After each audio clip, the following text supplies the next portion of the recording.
ang ulo sa mga nagbagang balita. Weather forecast.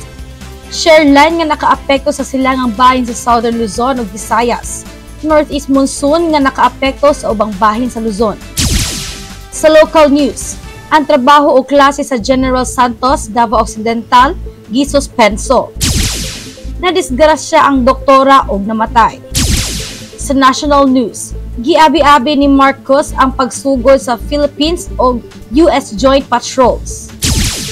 Ang Shareline nag-ula og kapin sa usa ka bulan nga ulan sa Northern Samar nga nagpahinabog baha.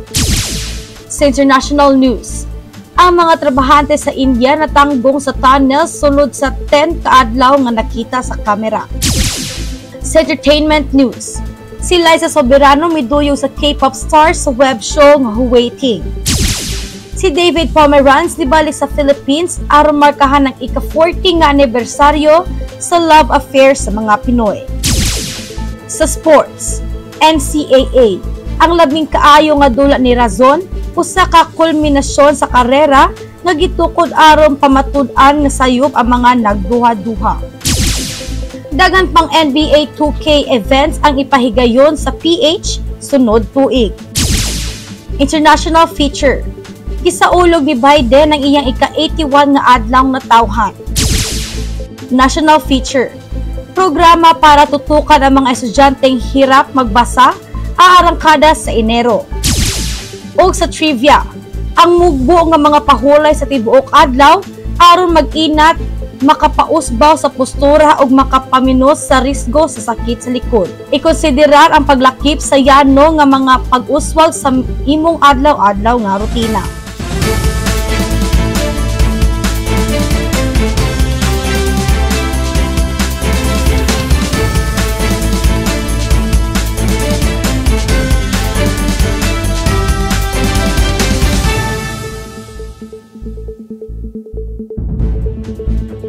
Good morning Philippines, magandang umaga Luzon ug mayong adlaw Visayas ug Mindanao. Adlaw Miyerkules, Nobyembre 22, 2023. Ako inyong alagad sa balita, Athalia Saniel. Kung magpadayon kitag paminaw diri lang sa Pinoy Rob News Channel.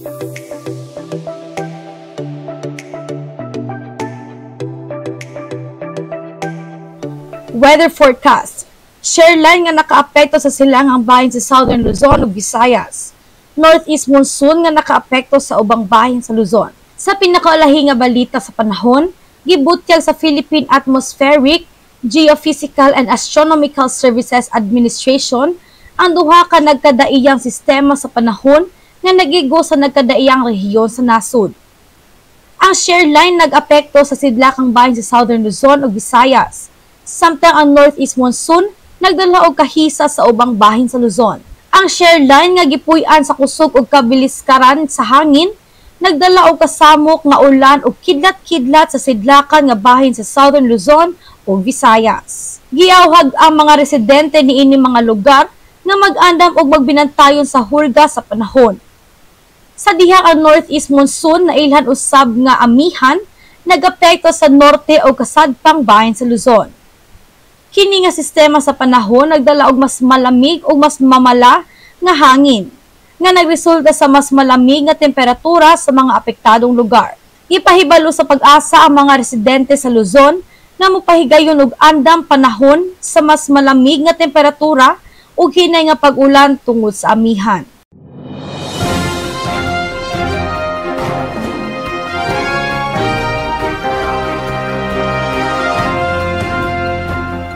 Sa local news, ang trabaho o klase sa General Santos, Davao Occidental gisuspenso sa usa ka hulagway sa pag-usbaw sa kahimtang sa panahon. Gisuspenso ang tanang klase o trabaho sa General Santos, Davao Occidental karong adlaw. Ang trabaho o klase sa General Santos, Davao Occidental gisuspenso. Sa usa ka hulagway sa pag-usbaw sa kahimtang sa panahon, gisuspenso ang tanang klase o trabaho sa General Santos, Davao Occidental. Ang pasundayag sa tigayon sa lokal nga kagamhanan mibutyag sa pagtukma sa usa ka bagyo nga gipanag-iya og kusog nga pag-ulan ug kusog nga hangin. Alang sa kaluwasan sa katawhan, ipasiugda sa lokal nga otoridad ang pagduso sa suspensyon sa trabaho o klase. Gipahibalo sa alkalde sa General Santos ang maong desisyon o giawhag ang tanan residente sa lungsod sa pag-andam sa posibleng epekto sa bagyong Mao. Gibutang usab sa mga opisyal ang mga preparasyon alang sa pag-amping sa mga evacuees o gipahibalo ang tanang mga hingtungdan sa posibleng baha o pagguho sa yuta. Ang Philippine Atmospheric, Geophysical and Astronomical Services Administration gihangop sa maong lugar aron sa pagmonitor sa bagyo o sa paghatag og regular nga update sa katawhan. Gipahimangnuan usab ang mga mangingisda nga dili magpauli sa kadagatan tungod sa malupigong kahimtang sa panahon. Nadisgrasya ang doktora og namatay. Sa usa ka paglutos nga nagluwas sa kahayag, nadisgrasya ang usa ka doktora nga maoy miresulta sa iyang kamatayon sulod sa maong aksidente. Ang biktima giilang batid nga doktora sa usa ka prominenteng ospital. Na aksidente sa usa ka banggaan sa Kadalanan, diin siya anaa sa iyang sakyanan. Sa dihang girespondihan dayon sa mga rescuers o gipanag-iya ngadto sa pinakaduol nga tambalanan. Gitambalan kini apan gikanselar sa pagkamatay, ilabi na nga adunay grabeng samad sa iyang lawas. Gihisgutan ang maong aksidente, gipahibalo sa mga otoridad nga mibuto ang mga saksi sa nahitabo o kasamtangan nga gipaubos sa imbestigasyon ang panghitabo alang sa mas labaw nga pagkalinaw sa kahimtang. Gikondolirahan sa lokal nga komunidad ang pagmamatay sa maayong doktora nga nailang sa pag-alagad sa iyang propesyon o gipasiog daang tanang suporta ngadto sa iyang pamilya. Say gayon nga makuha ang dugang kasayuran mahitungod sa maong aksidente. Giawhag ang tanang katawhan nga magsabot sa sensitibong kahimtang ug magbinantayon alang sa maayong balita ug paagi sa pagpakig-ambit sa suporta sa mga apektado sa maong kahimtang.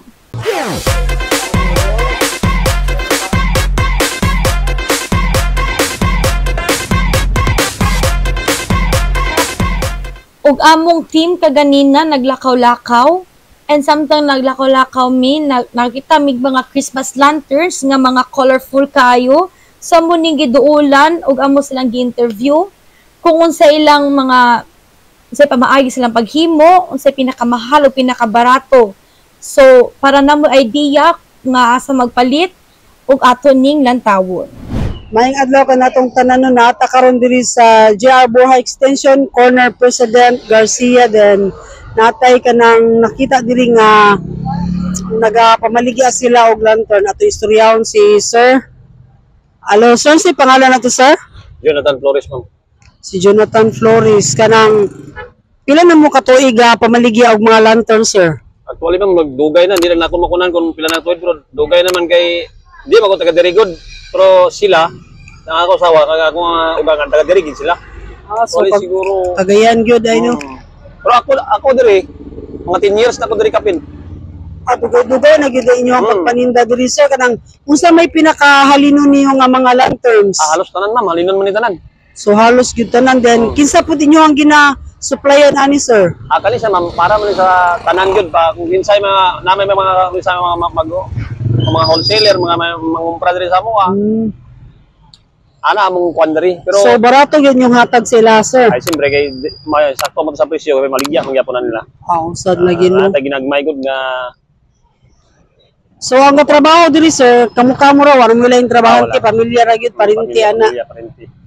So, moto nyo ang pinakamahal, so no, katong 1.8, then 1.8. 750, na itag 450, 300, ang pinakabarato ninyo is kaning tulo 100, o i-wholesale na to, tulo 100, so, sa karon sir, kay kaming naman gyud ang Pasko, na ginahinay na bagit po sila og pamalit, or... Hinay-hinay, namang yun, kay... Ay, kusog naman gani, kasagara, mga estudyante magod sa eskwelahan ng project ng mga bata. Malit sila kay hindi mo sila kabalo magbuhat mga inanig yapon. So mao gini inyo ang nakuanan sa inyohang gikuan o panginabuhian. Mao gini siya. Apo no kay inani gid inyohang trabaho no, at least kanang na makatabang pud mo sa kanang mga kuan ba nga dili gid pud kabalo mohimo kanang mga lanterns wala bitaw talent. Number 1 kay kanang sa mga bata gyud. Kay ang mga bata man gyud amo gid sila hanaw sa mga inani nga trabaho. Kami mao gid ang mga kala decision mao gid ang mga kuan. Mao gid ang mga kuan sa trabaho diri. mo gid ninyo pangitan ninyo Pangita na panginabuhi. mga tuig. So kaninyo mga materials sir, like kaning kawayan, asa po ninyo ni Agi ginakuha? kumpra pag ginamo na siya, ma'am. Ginakumpra mo ba gyapon gyapon. ninyo. So ang kaning mga materials ani tanan, tanang mga light materials sa walay mga pagdani kanang like kanang mga metals ana wala Wala, pod. wala. Wala gid Wala po sa day. kay So wali ginkuan gini namo. Handaan ginamo ni daan nga ipakutangan ng gyapon gud. kana barato ra gid sir ba para affordable ra gid sa kanang mamalitay. Pangmasa ra gyud, pang doktor gyud sa Ano ba. sir? Kani sir, murag nakaputos man na sa order na siya or Adi ina pa nang stock na namo na dalam para once may mag-order sagara daghan man gyapon mga order diri sa amo. Amo nag-stock daan kay once may mag-order natay mahatag sa ilaha. mao pud no. So salamat kay sir ha, nga kaning nakatabang mo sa kaning inani sa mamalitay ba nga makabarato pud sila o katong Oo.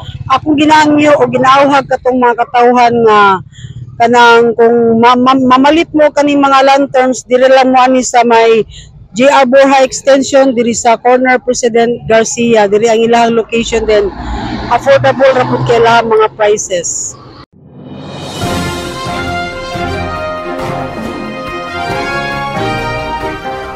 Sa national news, giabi-abi ni Marcos ang pagsugod sa PH-US Joint Patrols. Si Presidente Ferdinand Marcos Jr. kaniadtong Martes nag-abi-abi sa pagsugod sa hiniusang maritime ug air patrol sa Pilipinas ug US nga nag-ingon nga kini makatabang safeguarding our shared interests.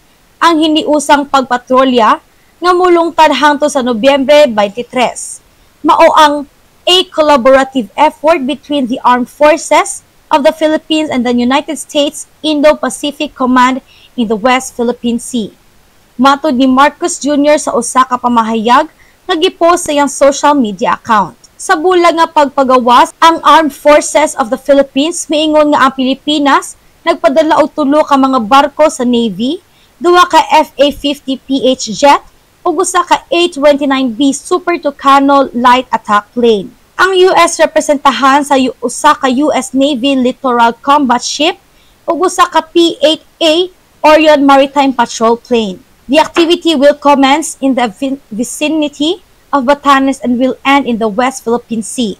Matod usab sa AFP nga nagtumong sa bahin sa South China Sea sulod sa Exclusive Economic Zone o Continental Shelf sa Pilipinas. Ang mga plano alang sa hiniusang patrolya isuspinde ni atong 2016 tungod kay ang Administrasyong Duterte nagtinguha og mas maayong relasyon sa dili tradisyonal nga mga kauban sama sa China o Russia. Ang share line nag-ula nga kapin sa usa ka bulan nga ulan sa Northern Samar nga nagpahinabog baha. Ang share line usa ka lugar diin nagtagbo ang bugnaw og init nga hangin. Naghulog sa unom ka semana nga kantidad sa ulan sa Northern Samar ug nagpatunghag baha kaniadtong Martes. Ang State Weather Bureau miingon, sunod lang sa 24 hours tali sa Lunes sa alas 8 sa buntag hangtod sa Martes sa alas 8 sa buntag, ang istasyon sa Pag-asa sa lungsod sa Katarman nakatala og 619 mm na ulan labaw pa sa naandan nga pag-ulan ni ato Nobyembre nga 457.8 mm.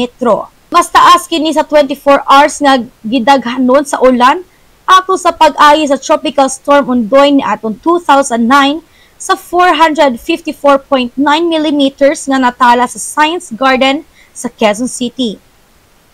Ang pag-ulan naguna usab sa miaging labing taas na inadlaw nga pag-ulan nga natala sa Katarman kaniadtong Disyembre 2, 2019 sa 605.5 mm. Hapit na moabot sa ikaduhang andana sa pipila ka balay sa lungsod sa Katarman, Lope de Vega ug katubig ang baha.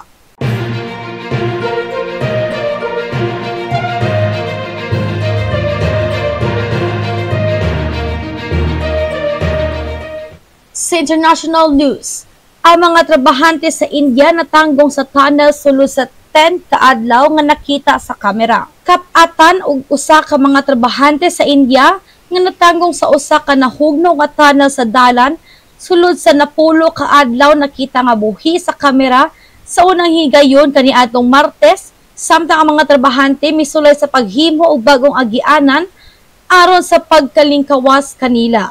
Nagtan-aw nga gikapoy og nabalaka nga adunay baga nga mga bungot.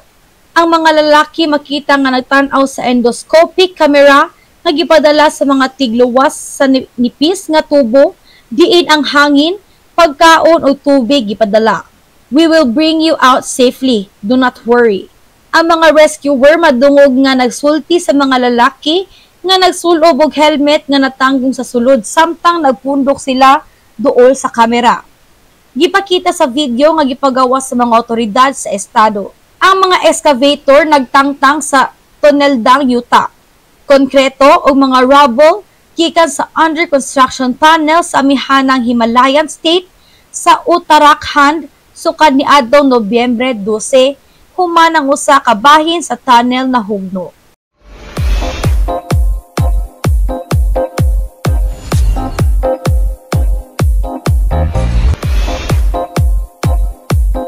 Sa entertainment, si Liza Soberano miduyog sa K-pop stars sa web show nga Waiting. Ang Filipino-American actress na si Liza Soberano miduyog sa pipila ka K-pop stars sa umaabot na season sa online show nga Waiting. Gipahibalo sa production company ni ini nga Dive Studios ni adtong Martes. Sa X kanhi Twitter ang Dive Studios nga naila sa mga podcast ni ini nga gi-host sa nagsultig English nga K-pop artists, nag-unveil o promotional poster para sa ika-4 na season sa Waiting. Ang mga cast sa maabot na season naglakip ni Soberano, soloist nga si Eric Nam, Nancy kanhi nga girl group nga Momoland, Jinjin sa boy group nga Astro, o Jacob o Kevin gikan sa The Boys. Ang Dive Studios wala pa nakapaambit sa petsa sa premiere sa bagong season. Ang Waiting usa ka web show diin ang mga host nakigbahin sa usa ka serye sa mga dula. Si Soberano kaniadto mihimo og guest appearance sa Dive Studios podcast nga Get Real. Diin siya naghisgot main sa love team culture sa Philippine show business o guban pa mga topiko. Si David Pomeranz nibalik sa Philippines aron markahan ang ika-40 nga anibersaryo sa love affair sa mga Pinoy. Nibalik na sa Pilipinas ang American singer nga si David Pomeranz aron sa luugon ang ika-40 nga anibersaryo sa iyang love affair sa nasud. This is kind of a dream that I had. It has been literally 40 years since I got here. I was invited in 1983 to sing at the Folk Arts Theater with Stephen Bishop and Michael Johnson, and we all fell in love. Ingon niya. Since then, things have transpired, and I have had an actual love affair with the Philippines, and it has been a blessing for me and my family. It's been 40 years. Let's have a party. Ang coming home with David Pomeranz 40th anniversary concert tour muhimog 11 kapag hunong sa palibot sa Luzon, Visayas ug Mindanao. Expect fun, lots of fun. I have a few things I want to share. We'll do the songs that you know. I will do my very best. We have a great band. Ang Manila leg adto sa Disyembre 8 sa Newport Performing Arts Theater. Mupasundayag usab siya sa Zamboanga sa Disyembre 3, Cagayan de Oro sa Disyembre 4, Pangasinan sa December 5, Legazpi, Bicol sa December 10, Oriental Mindoro sa December 12, Tacloban City sa December 15, Samar sa December 17, ug Iloilo ni adtong December 19.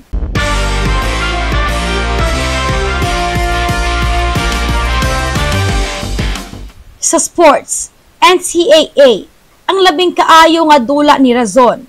Usa ka kulminasyon sa karera nga gitukod aron pamatud-an nga sayop ang mga nagduwa-duha. Gimarkahan ni Jello Razon ang iyang katapusang duwa sa NCAA uban sa Perpetual Altas pinaagi sa paghatag sa labing maayong resulta sa iyang karera.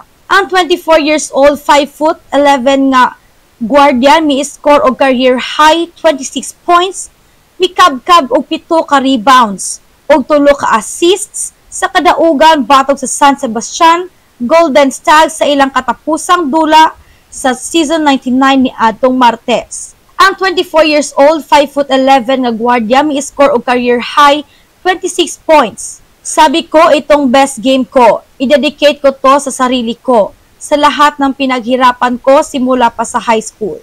The Las Piñas native said following their win. Si Razon nagdula og 3 ka tuig sa junior team sa Artas ug 5 sa seniors. Apan iyang gipadayag ang iyang collegiate career, nagsugod sa sayop nga tiid. Ang tinun-an sa marketing ni paambit nga usa ka mga coach sa perpetual kaniadto ni tug-an kang Razon kung giusan niya pagunahon na nga wala siya'y pisikal nga mga himan aron mahimo ang team sa kolehiyo. Dagan pang NBA 2K events ang ipahigayon sa PH sunod tuig. Ang mga basketball fans sa Pilipinas makadahom og dugang NBA 2K events sa umaabot. Nunod sa kalampusan sa NBA 2K League Asia Pacific Invitational ni adtong Nobyembre 17 ug 18 sa Quezon City, ang NBA 2K League nagkanayon nga posibleng ipahigayon na usab ang mga torneo sa Pilipinas. Ang mga koponan sa Pilipinas bisan pa napakya sa bag-o nga kalihukan, laki pang usa ka Gilas-led squad nga nakadaog sa FIBA Asian Qualifiers. Bugat nga mga paborito nga mosulod sa torneo. Ang Gilas gipildi sa kaubang Pinoy team nga Naos Esports. Kinsa milangkat sa finals apan gipildi usab sa no way out gikan sa Australia, New Zealand 2-0, 56 46, 52-35. Ang kwalifikasyon nga ma-draft sa US-based NBA 2K League nakataya.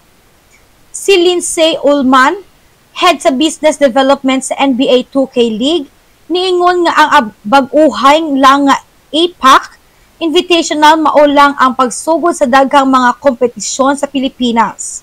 Nga nagtimaan nga ang Manila, hingpit nga ang ngayon nga mopahigayon og mga torneo alang sa basketball video game.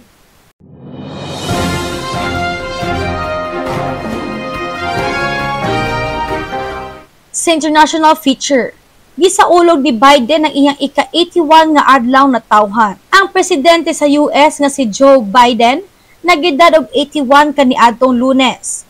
Usa ka hinungdanon nga hinungdan nga nagpunting siyang kahimtang ingon ang labing karaan na tawo nga nag-okupar sa opisina sa Oval, nga adunay mga poll sa opinyon nga nagpakita sa mga Amerikano nga nabalaka nga tigulang na siya alang sa posisyon nga iyang gipangita pag-usab sa eleksyon. Ang sekretaryo sa press sa White House nga si Karine Jean-Pierre nagsulti sa mga tigbalita nga si Biden ug ang iyang pamilya magsaulog sa iyang adlaw na tawhan sa ulahi karong semanaha nga adunay cake sa lubi kung magtigom sila alang sa holiday sa Thanksgiving sa isla sa Nantucket.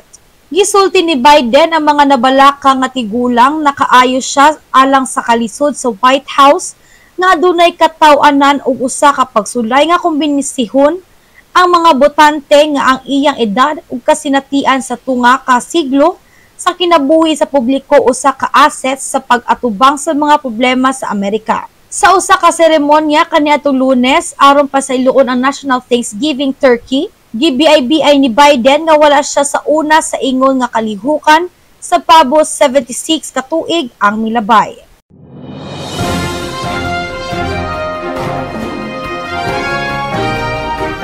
Sa national feature, programa para tutukan ang mga estudyanteng hirap magbasa muarangkada sa Enero. Sa pagtubag sa panginahanglanan sa mas hapsay nga edukasyon, ang lokal nga kagamhanan nag-anunsyo sa paglunsad sa programa alang sa mga estudyante nga naglisod sa pagbasa nga muarangkada sa Enero.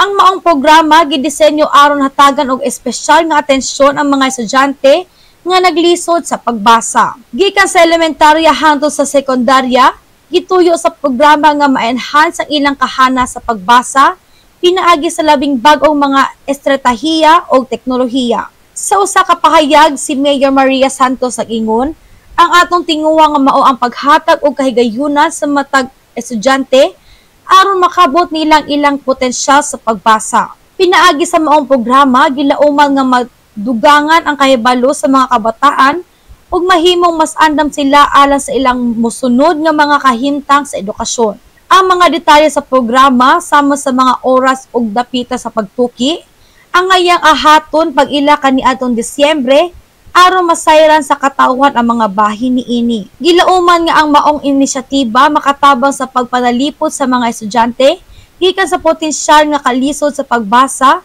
ug mahatagan sila og higayunan nga mahimong aktibong bahin sa ilang klasehan.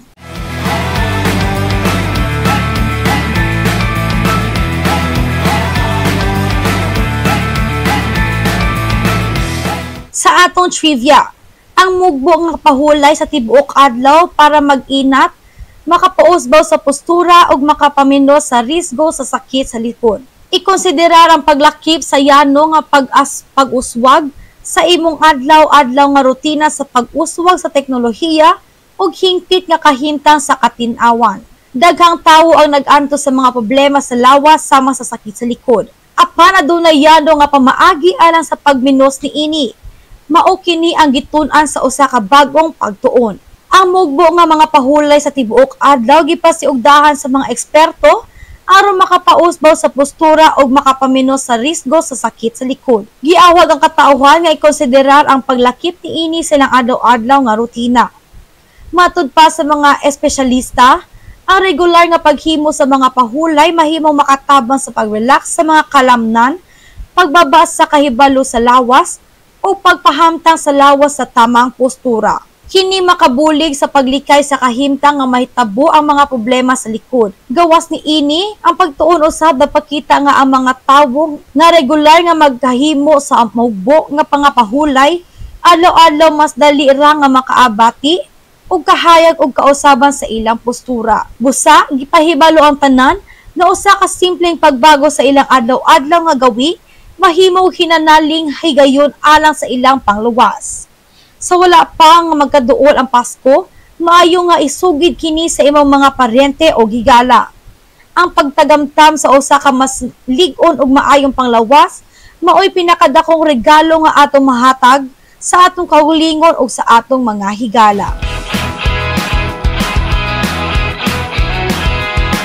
And para sa atong Christmas countdown, aduna na lang pay 35 days before mag-Christmas. Og mao kadto ang atong nakuha nga impormasyon gikan diri og sa gawas nasod. Padayon sa pagpaminaw og paglantaw. Please subscribe, follow, like, and share Pinoy Rob on YouTube channel. Ug daghang salamat sa inyong pagtan-aw sa Pinoy Rob News channel Cagayan de Oro. Ug ako nagahangyo usab pa nga mag-support and subscribe and turn on notification for more updates and more info. Subli, daghang salamat ug dalaygon ang Dios.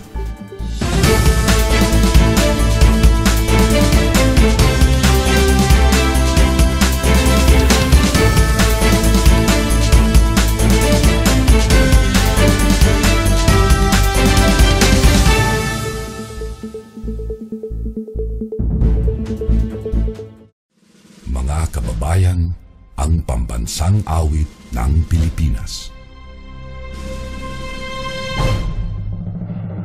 Kayang magiliw, telas ng sinangalan, alam ng puso, sa titik mo'y buhay. Lupang hinirang, tuyag ka ng magiting, sa manlulupin, di ka pasisigil, sa nagatang tutok sa simoy at sa langit ng pagaw, ay hinatang tula, kawin sa pagkayang minamahal. Ang islang ng matawad mo'y tagumpay na nag-iingin, ang bituin at araw niya kailan ang may di magdidinig. Luman ang araw ng walhagit pagsinta, buhay langit sa piling mo. Ang inigaya na pagkay mga amin, ang mamatay ng dahil sa'yo.